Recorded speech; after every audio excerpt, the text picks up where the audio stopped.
नमस्कार, मैं हूं गिरिजेश वशिष्ठ। आज मैं आपको कुछ अलग तरह की बातें बताने वाला हूं। आज मैं आपको बताने वाला हूं कि क्या आपके साथ हो सकता है और क्या आपके साथ हो रहा है जो आपको पता भी नहीं है। आपने कुछ फिल्में देखी होंगी, बड़ी रोचक फिल्में, जिनमें जो विलेन होता है वो बोलता है अंधेरा कायम रहे, या जैसे भी विलेन, खतरनाक विलेन होते हैं, वो क्या करते हैं कि पूरी जनता जो होती है उसके दिमाग को काबू में कर लेते हैं। आपके साथ के लोग, जो हीरो के साथ के लोग होते हैं, हीरो के दोस्त होते हैं, वो ही हीरो पर हमला करना शुरू कर देते हैं। हीरो की सेना ही हीरो के खून की प्यासी हो जाती है और वो किसी तरह दौड़कर अपनी जान बचाता है। आखिर में तो हीरो जीतता ही है फिल्मों में, इसलिए वो भी जीत जाता है। ऐसे ही हमारे और आपके दिमाग पर जो जादू मंत्र, छू मंत्र, टेक्नोलॉजी, जो भी आप कहें, वो आपके ऊपर डालने की दनादन कोशिश हो रही है। और उस कोशिश में कैसे वो कोशिश हो रही है, कैसे आपका दिमाग आधा काबू में किया जा चुका है और कैसे आपके दिमाग पे लगातार हमले होते रहते हैं और कैसे कोशिश होती है कि उसको थोड़ा और काबू में कर लिया जाए। आप आज़ाद नहीं हैं, आपके ख्याल आज़ाद नहीं हैं, आपकी समझ आज़ाद नहीं है। ये विश्वास आपको अगले 10 मिनट में हो जाएगा।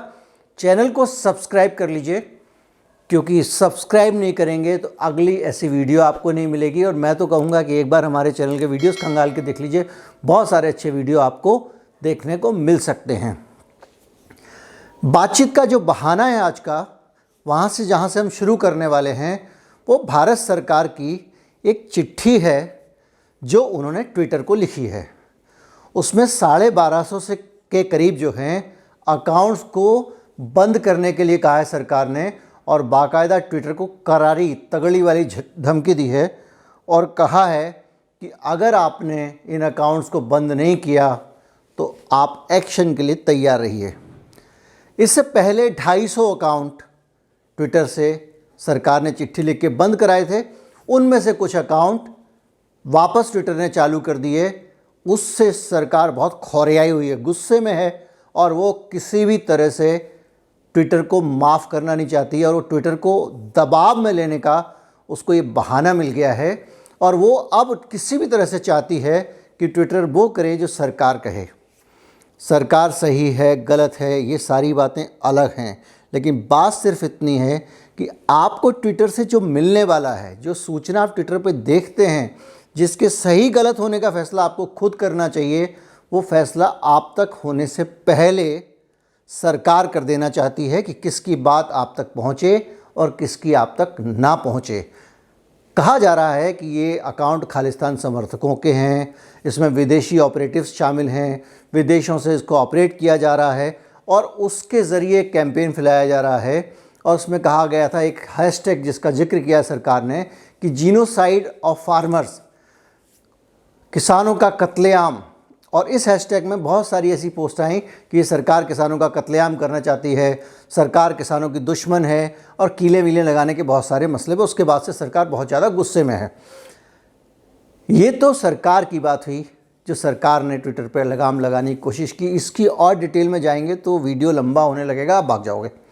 भागना नहीं है, अब आगे की बात सुनिए। सरकार को बुरा लगा, लेकिन सरकार का अपना रवैया क्या है, सरकार का अपना जो हाल है वो और भी ख़तरनाक है। लेकिन मैं सिर्फ ख़तरनाक हाल नहीं बताऊंगा, मैं आपको ये भी बताने वाला हूं, जो मैंने शुरुआत की है, कि कैसे तरीके से आपकी खोपड़ी को अंडर में लेने की कोशिश होती है, आपके दिमाग पे कब्ज़ा रखने की कोशिश होती है, किस तरह आपको तारों से नचाने के लिए आपके दिमाग पे नियंत्रण करने की कोशिशें सरकार करती है और बहुत सारे संगठन करते हैं। ये मैंने बहुत सारी तैयारी की है, बहुत सारे कागज़ मेरे पास हैं, तो मैं आपको बताता हूँ कि सबसे पहले जब आप रविशंकर प्रसाद का ट्वीट देखते हैं और वो कहते हैं इसमें बहुत सारे फेक अकाउंट हैं, ये हैं वो हैं, तो आपको लगता होगा कि भाई फेक अकाउंट के ज़रिए ट्रेंडिंग कराया जा रहा है। अगर किसी चीज़ को, एक हैशटैग को, फेक अकाउंट का मतलब होता है, थोड़ा ज्ञान, कि ऐसा अकाउंट जिसका कोई व्यक्ति धरती पे मौजूद नहीं है लेकिन ट्विटर में अकाउंट है, और वो अकाउंट बाकायदा ट्वीट कर रहा है, लेकिन वो इंसान नहीं कर रहा है। ये काम कौन करता है? बॉट्स करते हैं। बॉट्स मतलब ये रोबोट्स जो होते हैं ना, उनका एक छोटा सा एक फॉर्म है, यानी उनका एक छोटा सा शॉर्ट में नाम रख देते हैं। जैसे गिरिजेश का नाम कोई गैरी रख देता है या कोई और रख देता है। तो बॉट क्या करते हैं, वो अपने आप अकाउंट के ज़रिए ट्वीट करते रहते हैं। ऐसे सॉफ्टवेयर होते हैं जो खुद ही ट्वीट करते रहते हैं, और उससे आपको लगता है कि लाखों ट्वीट इस चीज़ के पक्ष में हो गए, इस हैशटैग पे हो गए या इसके खिलाफ हो गए। तो ये जो चीज़ है, ये एक हथकंडा बन गया है, जिसके कारण सरकार ने कहा कि विदेशी, अच्छा होता क्या है कि ये जो ट्वीट किए जाते हैं तो ये पकड़े ना जाएं, इसके लिए ये लोग एक API करके एक सिस्टम है, उसके ज़रिए करते हैं, एक व्यवस्था है। उसमें क्या करते हैं कि वो बहुत सारी साइट्स हैं जिनके ज़रिए आप दिल्ली से या भारत से ट्वीट कर रहे होंगे, और जब वो आएगा तो वो कहीं किसी दूसरे देश के, फ्रांस के, जर्मनी के किसी सर्वर से वो ट्वीट आ जाएगा। जैसे कि अभी PUBG पे रोक लग गई थी, तो हमारे भारत में बहुत सारे लोग PUBG खेलते थे, लेकिन API के ज़रिए जो है वो जाते थे, और पता चला कि जापान के नागरिक के तौर पे जापान के IP एड्रेस से वो एक्सेस करते थे। IP एड्रेस मतलब वो पहचान जहाँ से आप कर रहे हैं, तो वो सर्वर को लगेगा ये जापान का आदमी है, जबकि वो भारत का होता था। तो वो एक व्यवस्था थी। तो बॉट्स क्या करते हैं, API के ज़रिए दूसरे देशों से अंधाधुंध ट्वीट करते हैं और चीज़ों को ट्रेंड कराया जाता है। बड़ी गलत चीज़ है, इसमें कोई शक नहीं है, और ये आपके दिमाग पे कब्ज़ा करने का एक तरीका है। अगर आपको 500, 1000, 2000, 5000 ट्वीट अगर एक ही अंदाज में आएंगी तो आपको लगे हाँ यार बहुत सारे लोग इस चीज़ के समर्थन में हैं, तो आपका दिमाग बदलने की कोशिश होगी। अभी हाल में आपने देखा होगा किसान आंदोलन के टाइम पे बहुत सारे लोगों ने, खुद प्रशांत भूषण, दूसरे लोगों ने कुछ ऐसे ट्वीट किए थे जिसमें एक जैसे कॉपी पेस्ट 50 ट्वीट थे, 30 ट्वीट थे, 40 ट्वीट थे। तो वो सारे के सारे बॉट्स के काम थे, जिसको लोगों को ये समझाया गया कि भाई ये 2-2 रुपये लेकर लोग ट्वीट कर रहे हैं। तो अब बॉट्स की बात आती है, तो भैया दूध का धुला कौन है? पूरी दुनिया में जितने बड़े बड़े लोग हैं ना, वो ज़्यादा बॉट्स का सहारा लेते हैं। अब आप बताइए, मैं पहले पॉलिटिशियन से बात करूं या फिल्म अभिनेताओं से बात करूं? बात मैं शुरू करता हूं फिल्म अभिनेताओं से, फिर मैं मोदी जी और ट्रंप की भी पोल खोलने वाला हूं कि वो किस तरह से खेल करते हैं, बीजेपी किस तरह से खेल करती है।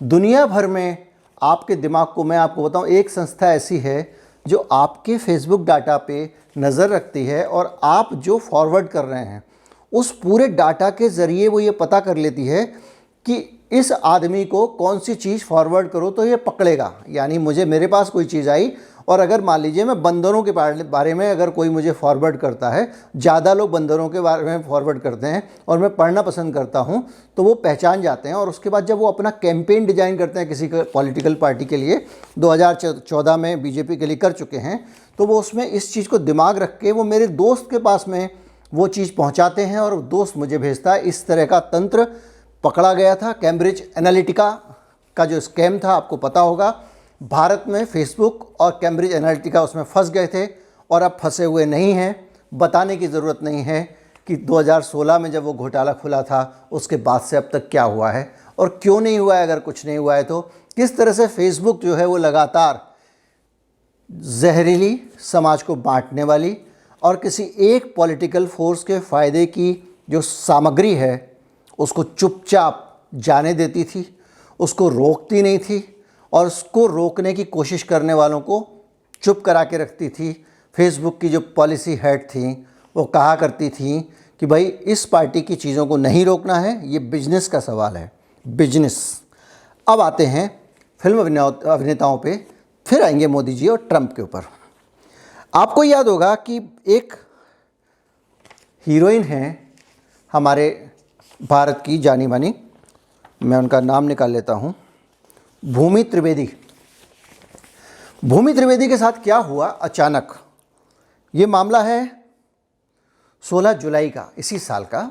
भूमि त्रिवेदी ने नोटिस किया कि उनके नाम से इंस्टाग्राम पे कुछ अकाउंट बने हुए हैं और उनके फॉलोअर्स भी हैं बहुत सारे।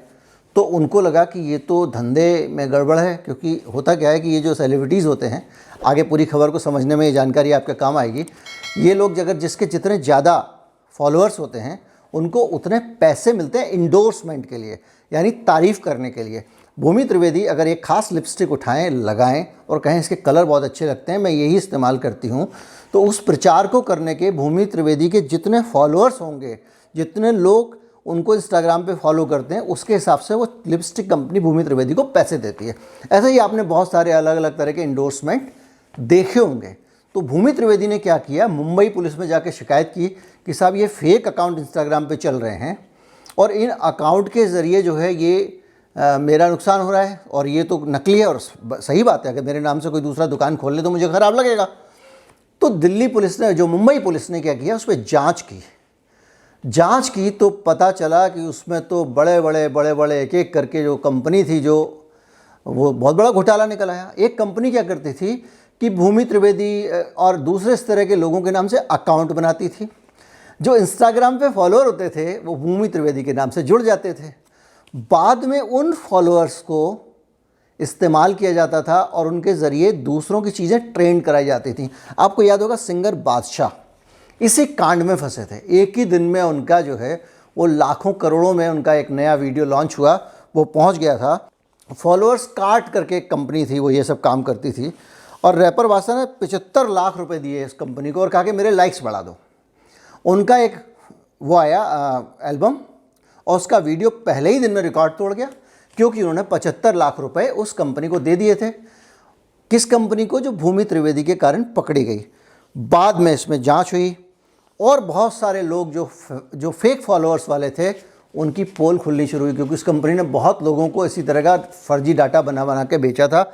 बॉट्स के ज़रिए वो लाइक कराती थी और दिखने में लगता था कि वाह बादशाह जो है उसकी बल्ले बल्ले हो गई है, सुपरहिट हो गया है, लाखों करोड़ों लोग उनको फॉलो कर रहे हैं।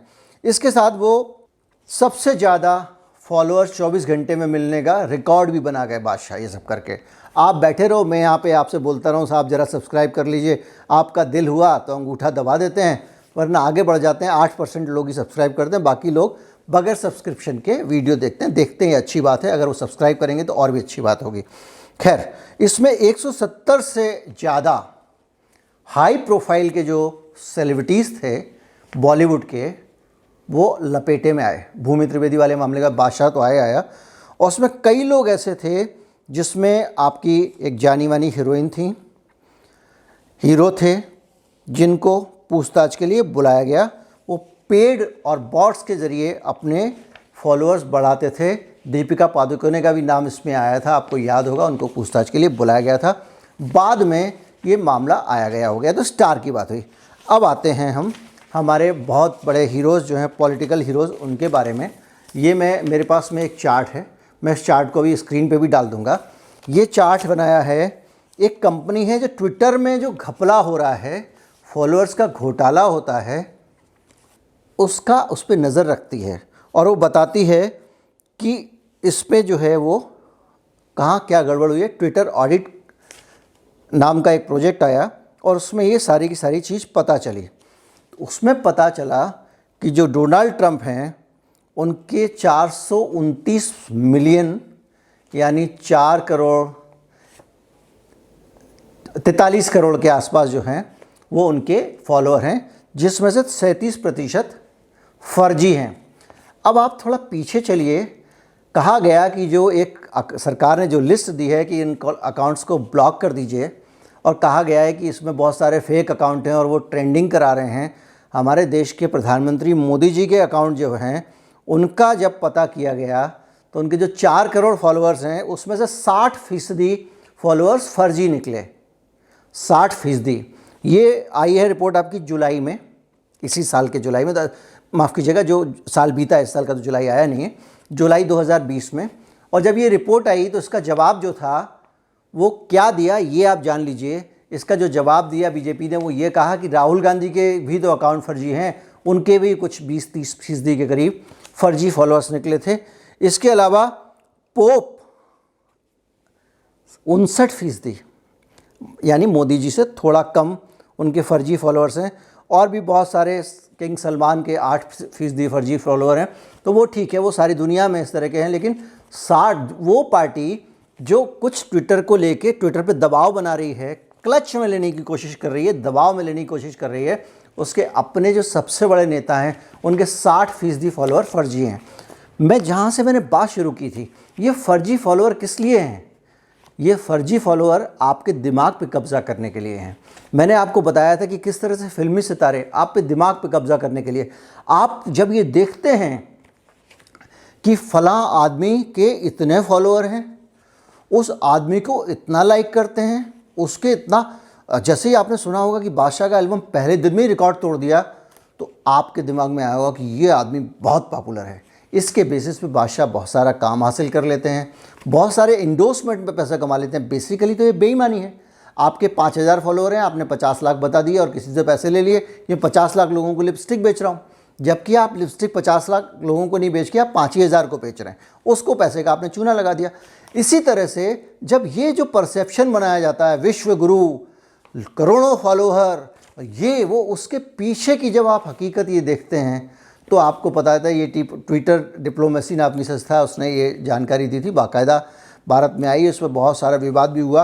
अब मैं आखिरी में एक और आपको याद दिलाता हूँ मामला 2014 का, जिसका मैंने अभी थोड़ी देर पहले जिक्र किया था। और वो कंपनी जो थी, उसने कैम्ब्रिज एनालिटिका ने फेसबुक से टाई अप किया और फेसबुक से वो डाटा लिया जो मैंने बताया, उसको एनालाइज करके 2014 में, बाद में कांग्रेस ने भी कहा जा रहा है कि उसकी सर्विसेज ली, ऐसा बीजेपी वालों ने बताया। ये एक दूसरे की भरपूर पोल खोलते हैं और इसका लाभ हमको बहुत मिलने वाला है। तो क्या हुआ कि उन्होंने भी इनके ऊपर आरोप लगाया। तो 2014 के में जो सरकार गिरानी थी मनमोहन सिंह की, उसके खिलाफ जो व्यापक कैंपेन चलाया गया, ये दिमाग से सीधा केवल ट्विटर पे फॉलोअर ज़्यादा होना कम होना एक दूसरी तरह का प्रबंधन है, लेकिन अगर आप लोगों के ब्रेन को पढ़ें और उसके मुताबिक उनको कंटेंट भेजें और उस कंटेंट से उनकी मानसिकता बदलें, ये बहुत ख़तरनाक खेल है जो कैम्ब्रिज एनालिटिका जो करते हुए पकड़ी गई। और उसको पकड़े जाने के बाद कैम्ब्रिज एनालिटिका ने कहा कि हमने भारत का डाटा अभी एनालाइज नहीं किया, उसको इस्तेमाल नहीं किया था। और फेसबुक ने तुरंत का नहीं, कोई 40-50 लाख लोगों का डाटा फेसबुक ने बताया कि हमने, कैम्ब्रिज एनालिटिका ने हमसे लिया है। आप देखिए, उधर सरकार खड़ी हो गई कि नहीं, कैम्ब्रिज एनालिटिका को कोई डाटा नहीं मिला है, उसने कुछ नहीं किया है। जब सरकार खड़ी हो जाए, सरकार के मंत्री ये कहें, तो फिर आपको सोचना पड़ता है कि भाई क्यों कह रहे हैं, कुछ तो गड़बड़ है। तो कैम्ब्रिज एनालिटिका क्या करती थी कि ये आपके फेसबुक के पूरे पैटर्न को रीड करती थी। वो ये देखती थी किन लोगों के फॉरवर्ड की हुई चीज़ें आप ज़्यादा पढ़ते हैं, वो उन लोगों को आपके मिजाज की चीज़ें भेजा करती थी, और जब उनके ज़रिए वो आपके पास फॉरवर्ड होके आते थे तो आप उनको ज़्यादा वज़न देते थे और उनको देखते थे। इस तरह से बराबर विश्व गुरु और इस तरह की जितनी भी चीज़ें हैं, सुपर हीरो वाली, मास्टर स्ट्रोक वाली, हुंकार, दहाड़, ये सब जो शब्दावली टीवियों पर चला करती थी, उस सब को बहुत तरीके से गुजरात मॉडल, विकास मॉडल आप तक पहुंचाया गया। इसके अलावा मनमोहन सिंह चोर हैं, सोनिया गांधी की जो है वो दुनिया की 5वीं 7वीं कौन सी सबसे अमीर महिला हैं, इस तरह की चीज़ें भी आप तक पहुंचाई गई हैं, और जिसमें से आज भी बड़े सारे लोग इस पर भरोसा करते हैं। जैसे कि वो आलू सोना वाला एक वीडियो है, ज़्यादातर लोग ये मानते हैं कि राहुल गांधी ने ये कहा था कि इधर से आलू डालो, उधर से सोना निकालो, जबकि राहुल गांधी ये कह रहे थे कि मोदी जी भाषण में कहते हैं कि आलू डालो सोना निकालो, यूट्यूब पे वीडियो है। लेकिन इस तरह से वो चीज़ सबके दिमाग में, तो आपके दिमाग, तो आपको ये मत मानिए कि आपके दिमाग से खेला जा रहा है, बल्कि ये मानिए कि आपकी जो आज़ादी है, आपकी जो स्वतंत्रता है, वो आपके दिमाग पे कब्ज़ा करके ख़त्म कर दी जा रही है। आपका ब्रेन जो है वो जब फ्री थिंकर नहीं होगा, स्वतंत्र होकर सोचेगा नहीं, तो सही फैसले नहीं लेगा। आपके दिमाग से वो फैसले कराए जा रहे हैं जो आप करना चाहें या नहीं चाहें, ये आपके हाथ में ही नहीं है। आप तक किसका ट्वीट पहुँचे और किसका ना पहुँचे, ये कुछ लोग और दूसरे लोग तय कर रहे हैं। आपको झूठ की कहानियाँ, झूठी बातें, इसके इतने फॉलोअर्स हैं, इतना ये है, वो पहुँचाया जा रहा है जो कि तथ्य नहीं है। तो कुल मिला के आपके ऊपर एक वशीकरण शब्द हमने बहुत पढ़ा होगा, वो वशीकरण आपके ऊपर चल रहा है, और एक बड़ा वैज्ञानिक वशीकरण है जिससे आप बच नहीं सकते। अगर आप सोशल मीडिया पे हैं, आपको नहीं पता है कि कौन लोग किस कैंपेन के पीछे हैं, वो क्यों आपके ऊपर लगातार इस तरह से आपके दिमाग पे हमले कर रहे हैं, क्या साजिश है। आपको एक जानकारी देता हूँ कि जब 2019 का चुनाव हो रहा था उस दौरान एक सूचना आई थी, और वो सूचना ये थी कि जो है नोटबंदी के दौरान एक जेट विमान गया, उसमें अमित शाह जो है वो बहुत सारा पैसा भर के ले गए और वो वहाँ पहुँचाया गया। कांग्रेस पार्टी ने अपनी प्रेस कॉन्फ्रेंस में उसका जिक्र किया। वो एक बेनाम से किसी फेसबुक पेज पे कहीं पे वो इन्फॉर्मेशन किसी अननोन आदमी ने विदेश के डाल दी थी, जिसका कोई आधार नहीं था, और वो सूचना यहाँ पे ऐसे फैलनी शुरू हो गई। तो इस तरह की साजिशें लगातार आपके दिमाग के साथ हो रही हैं। तो आपको क्या करें क्या ना करें, ये बड़ा मसला है और ये बहुत बड़ी समस्या भी है विश्व की। दुर्भाग्यपूर्ण ये है कि दुनिया की जो सरकारें हैं वो इस समस्या को दूर करने के बजाय ये जो बीमारी है इसका लाभ लेना चाहती हैं। वो भी उसी पे सवार हैं। वो भी चाहती हैं कि वो सारा का सारा आपके दिमाग को जो कंट्रोल करने वाला खेल है उसका हिस्सा बन जाएं और हमेशा के लिए सरकार में बने रहें। हम सब लोग एक तरह से प्रयोगशाला के खरगोश की तरह हो गए हैं, उस गिनी पिग की तरह हो गए हैं जो खुद नहीं जानते कि हमें क्या करना है, हमें कौन सा इंजेक्शन लगाया जाएगा। हमको जो कमांड दी जाएगी, रिमोट कंट्रोल जो कहेगा वहीं हम चल देंगे, क्योंकि हमारा दिमाग काफ़ी हद तक अब दूसरे लोगों के नियंत्रण में है। यहाँ तक कि हम अपना अच्छा बुरा भी दूसरों की सिखाई हुई बातों से तय कर रहे हैं। वीडियो अच्छा लगा हो, जागरूकता की खातिर दूसरे लोगों तक भी पहुंचाएं। चैनल को सब्सक्राइब कर लें ताकि ऐसे वीडियो मिलते रहें। नमस्कार, जय हिंद।